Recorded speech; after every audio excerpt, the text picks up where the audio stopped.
Shout out to Chad. That's the video editor. Welcome to the Thought Crimes podcast. On Thought Crimes, we discuss the hardest parts of our behavior to deliver tactics to take control of our behavior and our lives. On this show, we cover burnout, personality, sleep, neuroticism, and more.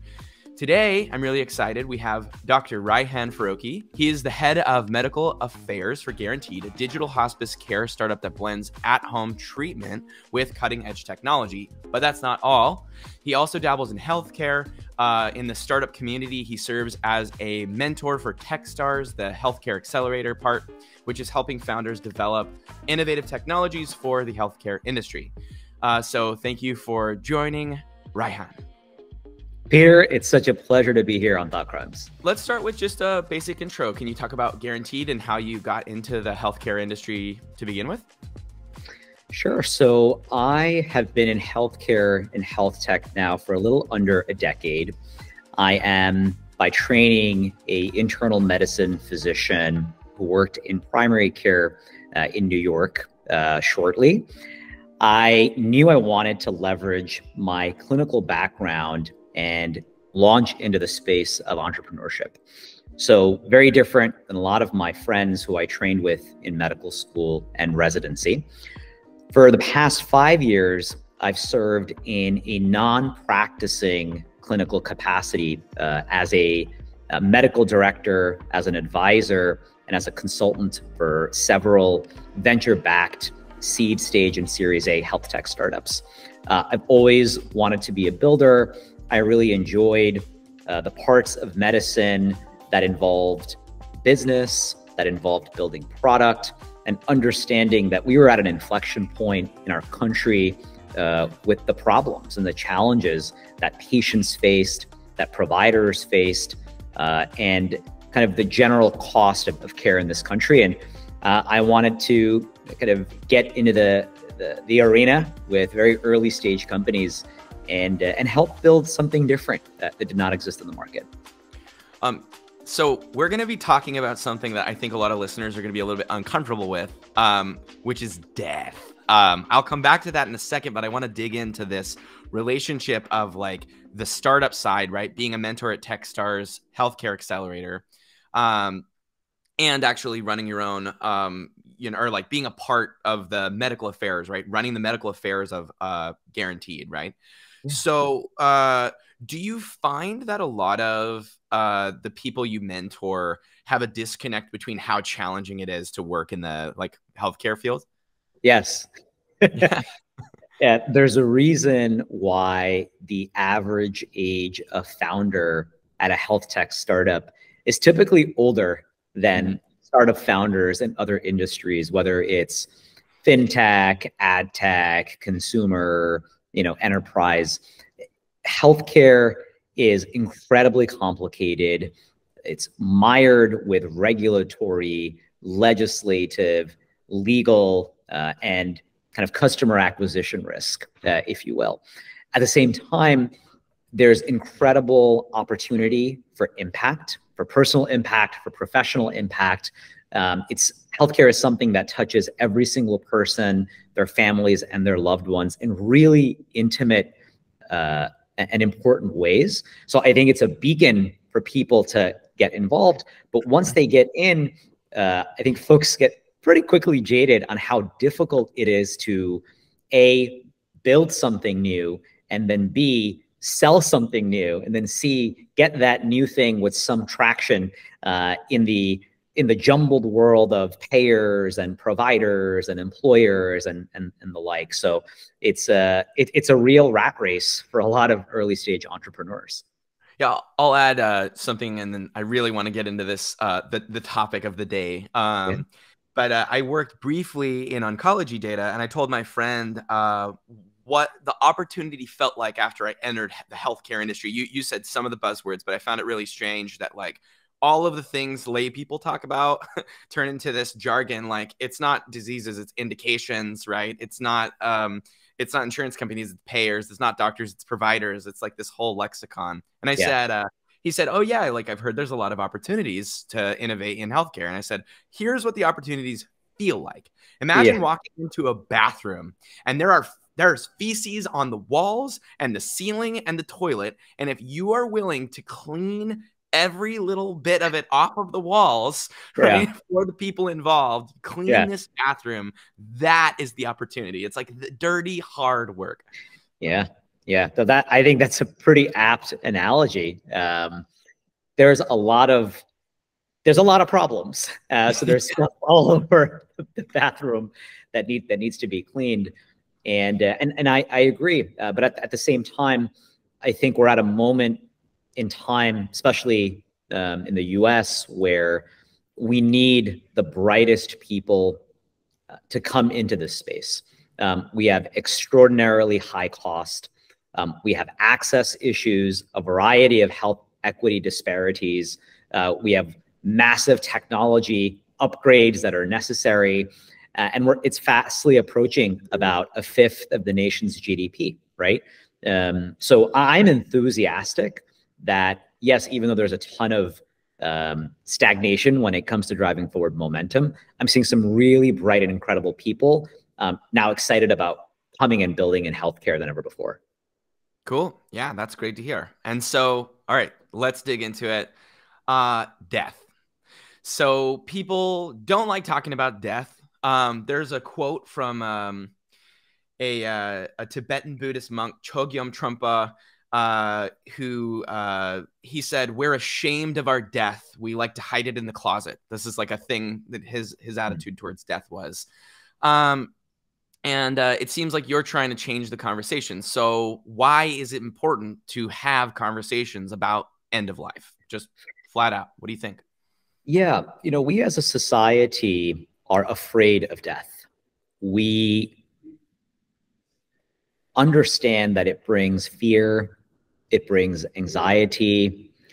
It's a topic that is oftentimes avoided. It is not top of mind in terms of consciousness, but it is really only one of the only certainties in this life that we will die. And culturally, there is this expectation of how do I kind of extend life? How do I delay aging?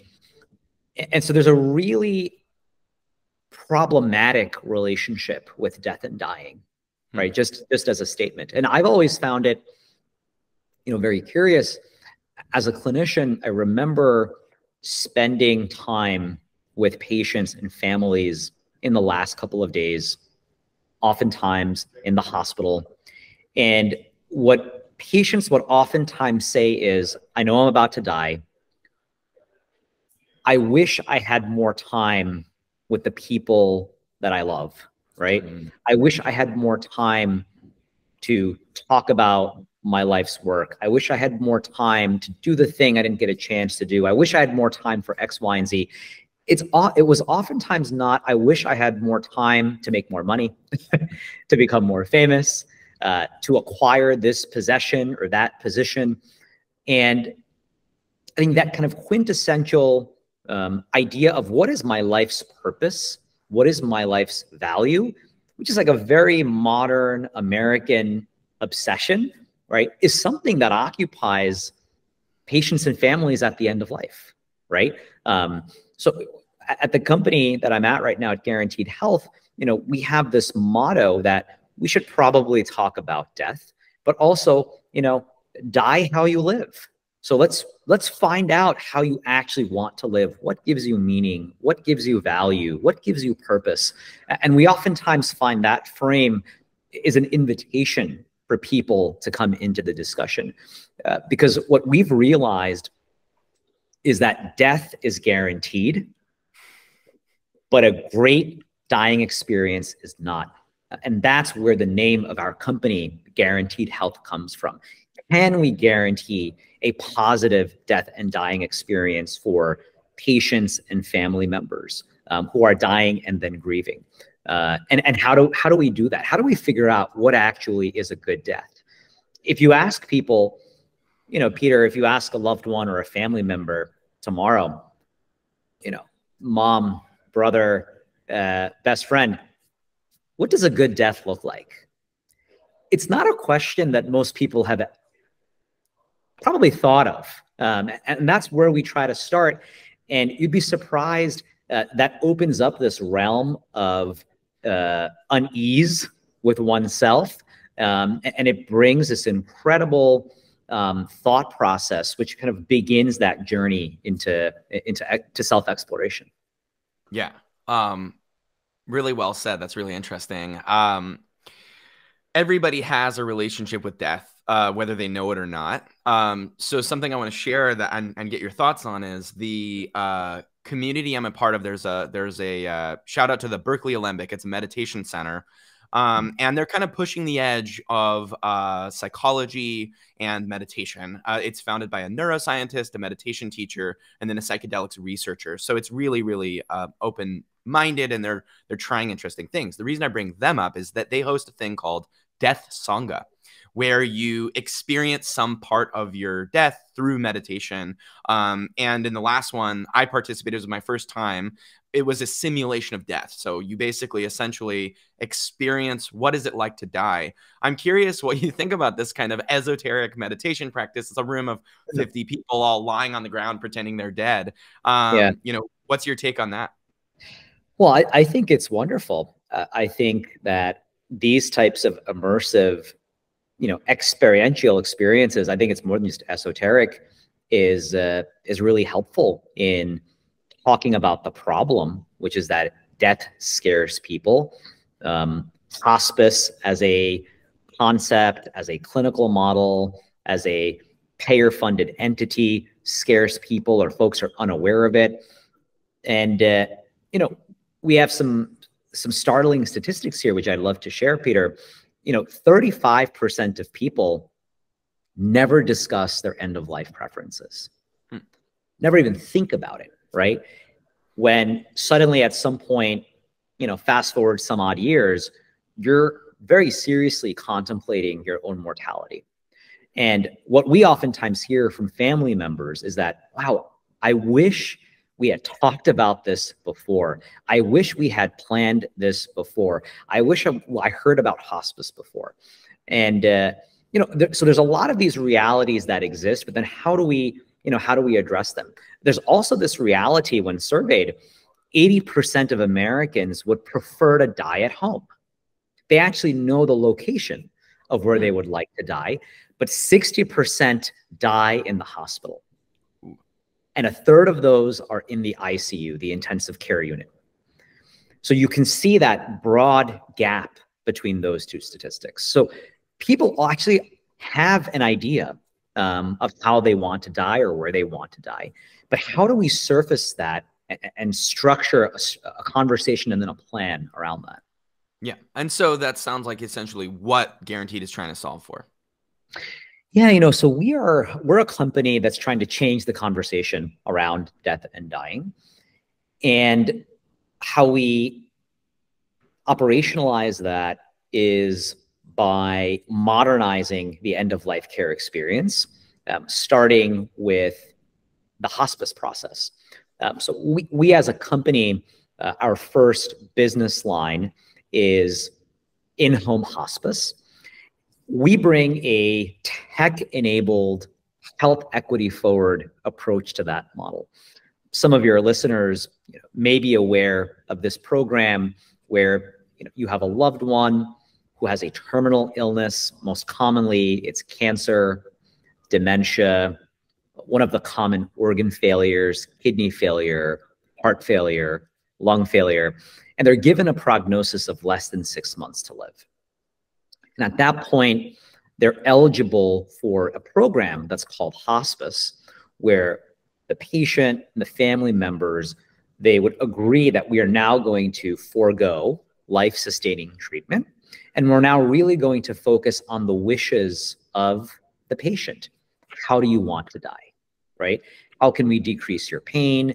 How can we decrease any symptoms that you're having? What are your other desires that you have? And how can we accomplish that in the days, weeks, or months that you have alive? So that's the industry and the space that our company is in.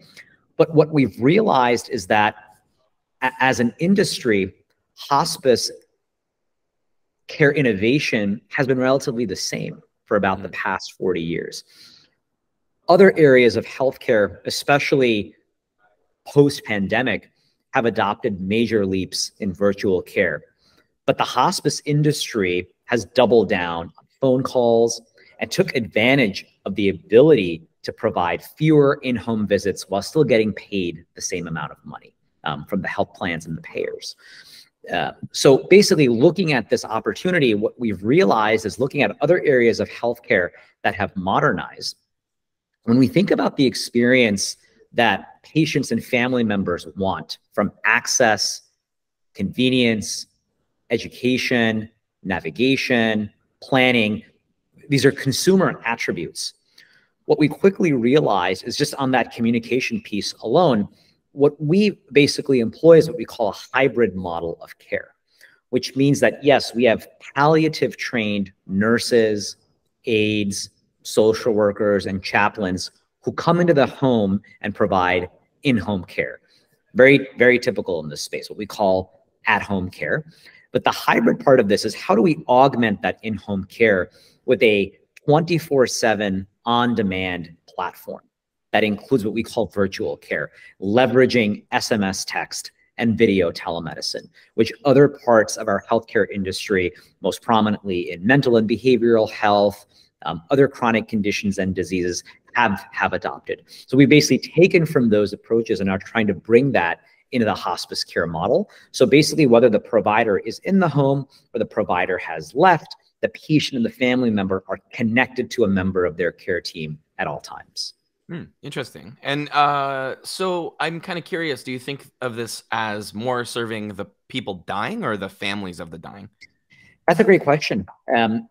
We have this unique insight that there's a patient experience that needs to be optimized, and there's also a family experience that needs to be optimized. And we actually have separate products on those two ends. On the family member side, we have a crisis of caregiver labor in this country right now. There's a very high amount of unpaid caregiving that is especially done by family members who are oftentimes informal caregivers. There are more formal caregivers like aides or nurses, for example, but we're focused right now on kind of the family member at home. So typically for us, it is the spouse of the patient, it is the adult child, or it's another loved one. And we actually have what we call a family onboarding or family admission process that is quite unique.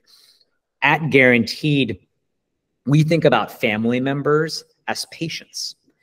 Actively watching a loved one die can be taxing mentally, physically, and spiritually. So what we do is we take that primary designated caregiver and we actually admit them like they are a patient into our care. And we provide them with access to holistic care. We have a survey. We actually build out a plan of care, whether it's lifestyle, nutrition, wellness, whether it's mental health, grief counseling, bereavement care, how to work, right? This can be a very taxing time professionally, whether it's spiritual support, specific social worker visits for bereavement planning, having on-demand resources. So really trying to care for the caregiver, if that makes sense. So having a complete experience for family members. That actually sounds like very amazing. To share another personal anecdote is my dad had a cerebellar infarction. So he had a stroke that caused him to lose his motor function entirely. And this was now several years ago. During his healing process, it was horrible for my entire family. We were told by neurosurgeons that he was going to die tomorrow. He's still alive. Now, is he the healthiest person that you're going to meet? No, right? And so my mom is his unofficial caregiver. It's complicated because his situation is in flux. And so the idea of, I like this model, what I'm inferring is essentially like, okay, we have a caregiver crisis. Yeah, we need more, but like, let's deal with this head on. Let's be real. Like, let's at least help these people who are doing it and they're going to do it no matter what, right? Is that kind of how this works? Like, this would be something for my mom to take. Yeah. Exactly. We would admit your mom into our program. We would understand, what are the issues that you're going through right now? How is your physical health? How is your mental health? What do you need? What can we provide for you? Let's take care of you. And what we typically see is that, again, in this country, the caregiver is oftentimes forgotten. And if the caregiver is forgotten, that actually means the care that the caregiver is providing for the patient might be substandard. What typically happens in hospice is that the caregivers are actually trained by the hospice care team, by the nurses and the social workers, to take care of the patient, to help with pain medication administration, to help with symptom relief, to help with activities of daily living like feeding and bathing. So there's a lot of labor that caregiver is doing. So if you can help the caregiver with their health and wellness, have them function at their highest, they can actually provide potentially better care for the patient. So, we see a flywheel effect there through this program.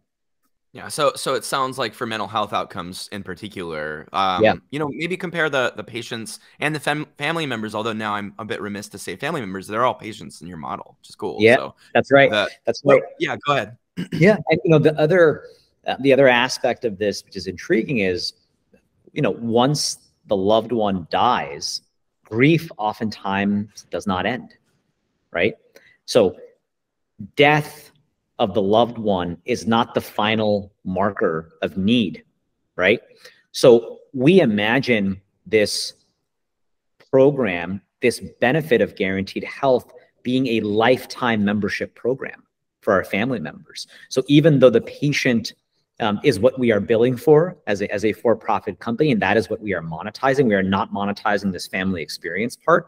But what we believe is that it is so critically important for those bereaved family members to have access to this benefit, where our dream state is, can we basically auto-generate, leveraging generative AI or chat GPT type, interfaces, where we can then auto-generate education and resources that are for you. So you are then just texting our platform back and forth, but eventually we will not have any humans in the background. And that's a purely scalable digital product that is then available to our family members for a lifetime.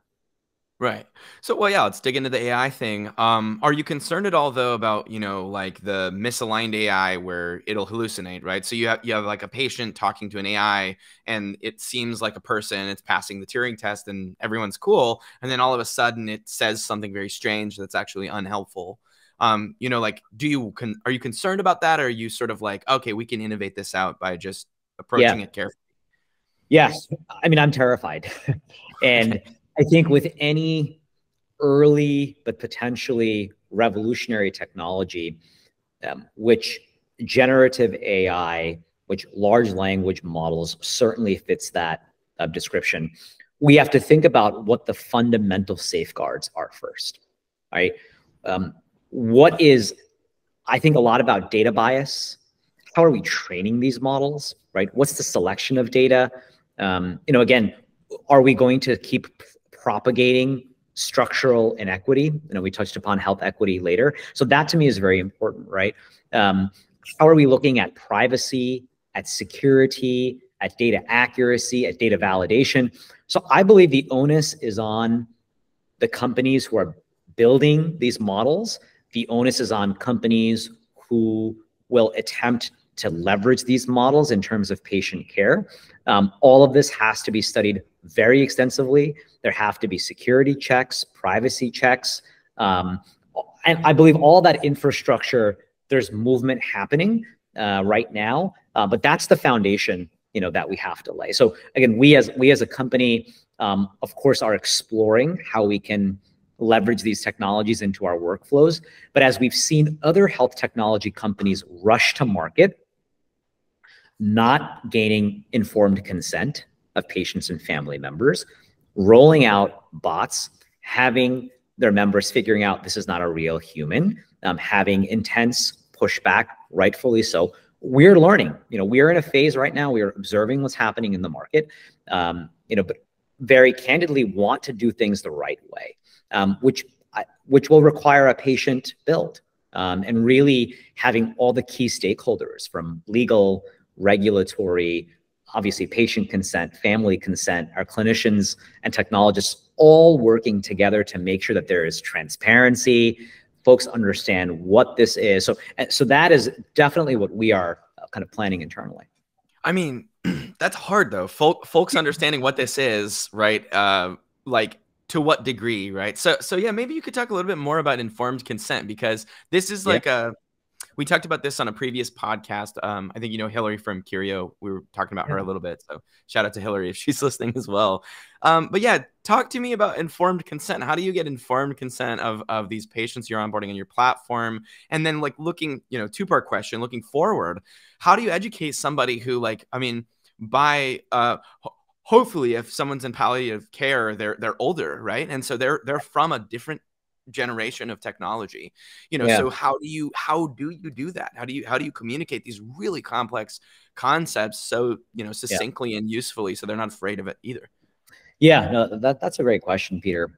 I think if we take a step back, think understanding first and foremost what the power relationship here is. Oftentimes, patients and families feel powerless because they are not in control of the situation. The model of palliative care, which underlines the philosophy of hospice care, hopes to actually flip that power dynamic on its head. You oftentimes will see companies and innovators talk about, well, we have a patient-centric care model. What does that mean, right? What's fascinating about palliative care is that the bedrock of palliative care is really about understanding the goals and wishes of the patient, first and foremost. And it's a very different modality of care versus the current modality, which I still believe is quite paternalistic, where, hey, patient, you came for a visit, do X, Y, and Z, right? It's not, hey, what do you want? Right? Like, so I think what I'm saying is, because of that palliative philosophy, we have to first seek your permission, right? We have to seek your permission just to be present. And we have to also seek your permission because you need to trust us, right? And it's that underlying piece of trust that is the skeleton for informed consent, right? Who are you, right? Where did you come from? Who is on your team? You have people who look like me, who talk like me, from my communities, who have my best wishes. So I think that is where we start very, very fundamental, understanding that trust piece is one of the biggest problems right now in healthcare, that there's pervasive distrust of providers, especially amongst communities of color, Black, Latinx, Asian, Indigenous populations, you know, folks who have experienced structural inequity, racism, discrimination in our system, whose pain has not been heard or met, who are stereotyped, so on and so forth. Now, we as a company, we have a health equity mandate that comes top down from investors, leadership, all the way down to our providers. So, you know, we think when we talk about informed consent, yes, you know, when we're having discussions with our patients and families, yes or no, are you going to elect the hospice benefit? You know, yes or no, are you going to opt in to texting your care team? That is far downstream, right? What is upstream is, well, how do we win your trust? Yeah. Well, see, all right, let's go into it on equity. I think that people are at a point of nuance in our culture where they can sniff out like BS DEI programs, right? Like it's like people will look at this and it's like, okay, cool. This company has a page called Diversity, Equity, and Inclusion, and it's got like a Black person and an Asian person, and they're like, we've put every color person on our website, right? What you're talking about is communities, right? And I think that's really interesting because you're saying, I mean, we're talking about death, we're talking about dying, And you're saying like, how, this is a challenge. How do you come in to a community that like the company is not a part of? How do you do this? And gain trust, not just because you're what is that phrase, a wolf in sheep's clothing, but you actually connect with them on their terms. How do you even approach that? That's right. That's right. Yeah. And I think, Peter, that's the exact angle, that we take when we think about, again, one of the problem areas in death and dying. We talked about, it's hard to have conversations around death and dying. We've talked about, there's been a lack of innovation in the hospice space. But arguably the biggest problem is that hospice is not an equally accessible benefit, even though it's a free option for the vast majority of Americans who will die in the US, because it is a covered benefit of Medicare, which is our government health insurance for citizens above the age of 65. There's a clear hospice gap amongst Black, Asian, and Latinx communities. Full stop. And there's also severe discrimination that's faced by the LGBTQ+ community in end-of-life care, for example. And hospices will blame a lack of trust in healthcare as the reason, but conveniently, many of them will leave out that a lot of their sales and marketing teams will avoid certain areas in order to avoid care that will cut into their margins. Right? So there's business implications here, right? Which is like, well, look, this is a difficult area for us to get referrals from. There are folks here that are not ideal customers for us, right? But there's a lot of kind of casual and closeted racism. But we look at that face up as, look, the problem is that minority enrollment in hospice is at an all-time low.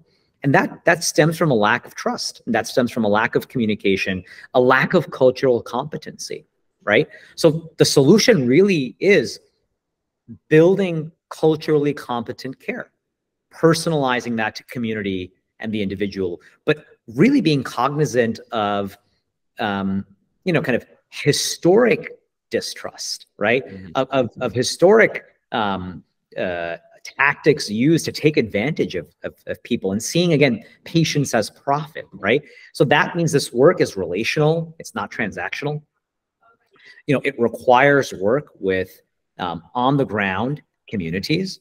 So for example, we're focused on engaging with African-American communities. So what does that mean? That means, number one, hiring providers who are from those communities.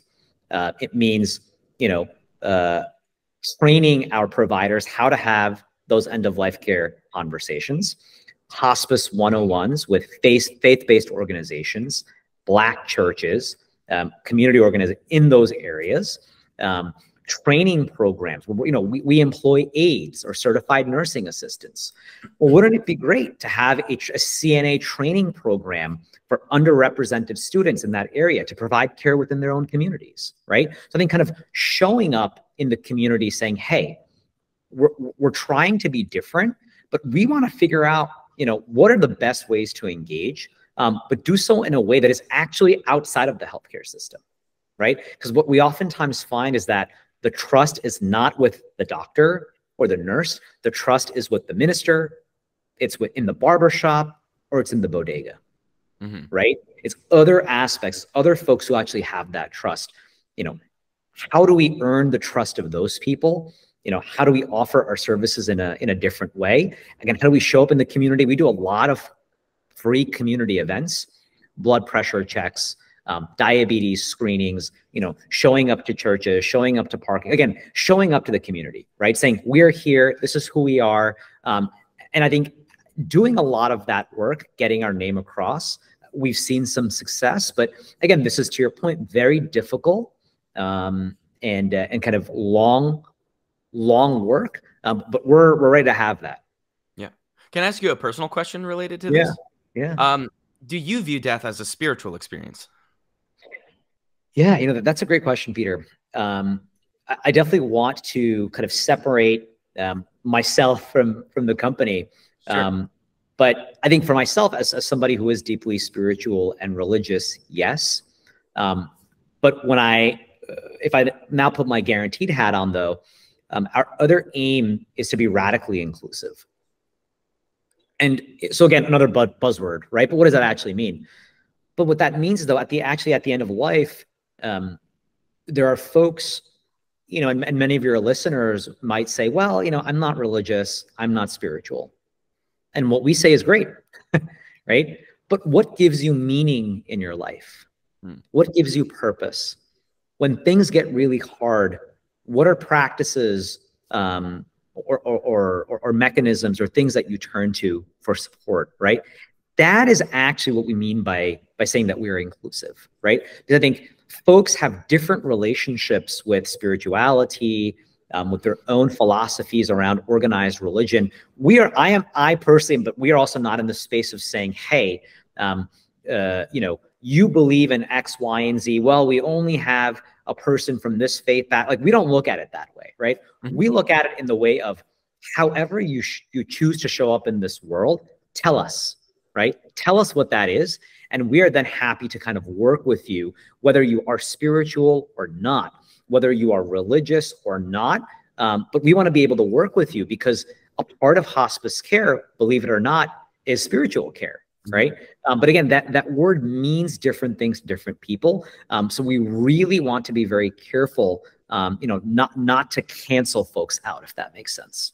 Yeah, absolutely. Right. Like, I mean, even the fact that what the spiritual leader of a church is called is a chaplain, right? That's like that's a historical inheritance thing. And, yeah, that's right. But yeah, the reason I'm curious, I mean, I kind of want to, I kind of want to ask you to take your guaranteed hat off again then, and say, like, you know, if this is a spiritual experience for you, does that increase your personal empathy with the patients? Like, even if they're atheist, right? Right. They're like completely separated from whatever thing you believe in, but like you're looking at this and saying, what is meaning? Right? What is the meaning? Right. Yeah. I think in that sense, I look at a lot of this work as being very sacred. Interesting. It is deeply, deeply personal. It is incredibly vulnerable. And, you know, even though I personally am not a member of the care team, right? I'm not part of the provider team per se. I sit more on the kind of technology, care model, and kind of marketing and sales side of things. But when I'm in contact with our hospice medical director, with our directors of nursing and social workers, you'll oftentimes hear people remarking how it is such a blessing to work in hospice. To be able to hear, you know, fears, anxieties, wishes. It is such a rich and joyous experience, which I find to be incredibly sacred. As somebody who's personally, you know, spiritual and religious, for me, it's a form of worship, right? Being able to help people die better. Understanding that, you know, I had some very small role to play in helping that person, you know, reach their ideal end. You know, we really try to help people die with dignity. But I think it's that dignity piece, and having that mindset of just radical empathy. Like, if I was to put myself in this dying person's shoes, like, what would I want? What do I need? Understanding that, you know, folks are, you know, they're contemplating their mortality, right? What comes after this? Like, is this the end, right? And all of that. So that is something that I've always found to be very, very rich kind of human material. And that gets me excited every single day. Yeah, I think it's beautiful. You use the word sacred, right? Like that's so cool. Sacred work as and I can feel it. I mean, like, that means you're probably in the right place at the right time. You're doing something meaningful, right? With your life. Yeah. How has this changed your personal relationship with death, or has it? Were you already like, oh yeah, I know death? Yeah. I mean, it's changed it completely. I never thought about my own death. I'm 35, like many folks. It's like, oh, I'm young, I'll live forever. But at the same time, because of my own kind of spiritual and religious upbringing, I had this knowledge of I will die. And this idea of, well, you should probably die before you die. You should probably do your accounting. before your actual death. And I'll give you a quick story of what actually was a part of what brought me to Guaranteed Health as one of the founding team members. So in the beginning of the pandemic, March of 2020, I got really severe COVID. I come from a family of healthcare providers. At the time, my father was working at one of the top hospitals in northern New Jersey as a respiratory care specialist. I have a sister who's an occupational therapist. Another sister is a speech therapist. I have cousins who are dentists and nurses and doctors and just, you know, the entire shebang. So a lot of us were on the front lines in the pandemic. So I think my dad brought home COVID, again, very beginning of the pandemic, like the second week, but I was the first one to get sick. I had very severe fever between 103 and 104 for about 7 or 8 days. Brutal symptoms, respiratory, like stomach pains and cramps. It was really bad. It was the sickest I've honestly ever been. On day 8, I couldn't breathe and I had to go to the hospital. And the adult ER was actually booked and they put me in the peds ER. I was the first patient there. And because the hospital at the time was so over capacity, no doctor actually came to see me for about a couple of hours, right? So imagine as I'm seeing the news of young people like me, right, healthy, get COVID, go on a ventilator and die. That's the context. I'm like, wow, might this be my end, right? At the same time, understanding like, wow, I have a lot of privilege in this moment. Somebody who's educated, who is a provider. By the way, just come take my x-ray. I can read it myself. I want to see if I have the COVID pneumonia or not. All those things rushed through my head. But I did have this moment of introspection of, I might die. I don't know how serious it is, but this might happen. Will this be a death that, you know, works, right? Like really having that discussion with myself. And I think quite honestly, I wasn't that scared. I wasn't that anxious, but I thought to myself, you know, had a pretty good life so far, right? I have loving family and friends. I've accomplished a lot. I've tried to help people. I did a lot of that accounting in my head. And that actually gave me a lot of relief. And you know, if I move the story forward, you know, I didn't have the COVID pneumonia. I got some oxygen. I was okay. I got discharged. I got better. But what happened was that my grandmother, who at the time was living with us and still does, she got it really bad. 75 years old, kidney failure patient on dialysis, severe high blood pressure, breast cancer survivor, right? The profile of someone who got COVID and died. Like she was one of those statistics. You know, she got the virus. She was in the hospital for 6 weeks. She was on the ventilator for 10 days and she survived. Still a miracle to this day. Don't know how. And they wanted to discharge her to a short-term rehab center. And we said, no, you're going to send her home to us. We're a family of healthcare professionals. We're going to figure it out. And we actually built a rehab facility, DIY'd it in the basement of our home. And we rehabbed her back to health. But if she had died, that would have been a really bad death. We did not talk about her wishes, her advanced care planning, all of the things that I now think about every single day. So thinking about my own experience, thinking about her experience, for me, I was in a way searching for a place, right, where I could kind of connect my personal experience and motivation to an area professionally where I could drive impact. So when I heard the story of our founder and CEO, Jessica McGlory, describing her experience with death and dying as the primary caregiver for her father, who had a double heart attack, was admitted to in-home hospice very quickly, but died. And for her, that was a really terrible death and dying process, not being educated, having incredible fear and anxiety, but then really wanting to do something constructive. And, you know, after the second anniversary of his death, launching this company as an honor, right? Kind of now dedicating her life's work to him. So when I heard that story, then when I thought about my own experience and my family's experience, I said, hey, I've got to come work here. Oh, wow. Excellent. I think that's a great story to end the podcast on. I don't think I can add a better conclusion. But is there anything that you would like to add, sharing with the listeners that's on your mind, or anything, any call to action if they want to learn more? Yeah. Well, if folks want to learn more about us, we're at guaranteedhospice.com. We're on Twitter and LinkedIn at OnGuaranteed. Folks are, folks can definitely reach out to me, Peter, if you want to put my, contact information either via email or LinkedIn. Again, we are an in-home hospice company. We service several counties in the LA metro area, but specifically Los Angeles County and Orange County. That is where we are operational. And yeah, if folks want to get engaged with the work that we're doing, or if they're curious, we invite people to have conversations around death and dying. Excellent. Thank you so much, Dr. Raihan, for coming on.